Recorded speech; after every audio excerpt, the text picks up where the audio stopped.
Assalamu alaikum wa rahmatullahi ta'ala wa barakatu. Al'umma da ke kan TikTok da Facebook da ko ina ma a cikin social media ina muku sallama da fatan kowa yana nan lafiya. Mafi akasari masu yawo a kan media suna ganin fuskata watakil sun san ni, to sunana ne watakil ba su iya ganewa, sunana Hassan. Kuma ni ne mamallakin kamfanin El Hassan Film Production, sannan ni ne M Hassan Fasihin Director.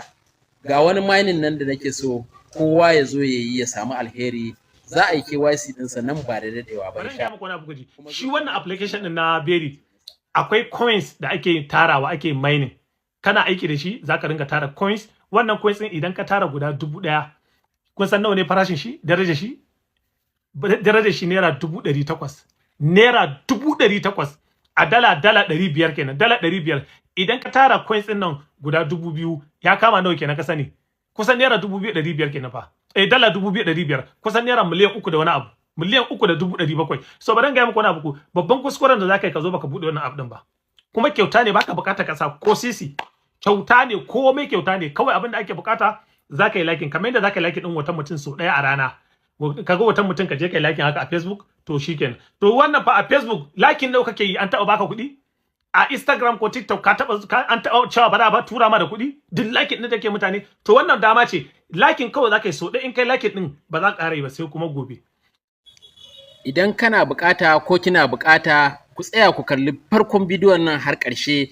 Ga Cizo Germany zai maka cikakken bayani yadda za ka fahimta. Hatta in kana ko kina cikin kitchen kina aiki haka zirga-zirga kenan ki dawo.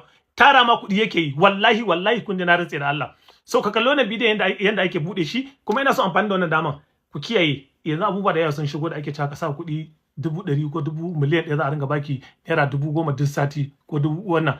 In kun sa ko a ce kuke sai da kayan ɗaki ko wani abu, kaki wannan abun ganganci ne. Ko a ce ka sai da gidanka ko mashin ka zo ka sa kuɗin a wani abu a gudu da kuɗinka, kakkai wani, ga wannan abin ya zo kyauta. Kuma bukata jama'a ku kalli bidiyon nan da ake buɗewa, amma dan girman Allah ki tabbatar da kin yi shiya domin ƴan uwa su san me yake faruwa. Kar su zo wannan abin sai an zo an rufe, kai baka zo ka bude ba, kuma daga baya ka ce zaka bude ila ba dama. So kai gaggawa zuwa ka je ka bude wannan abu. Kuma ana so kullun ka danna wannan abun. Kullun shine ta nan wadan zaka samu ka tara wannan coins din.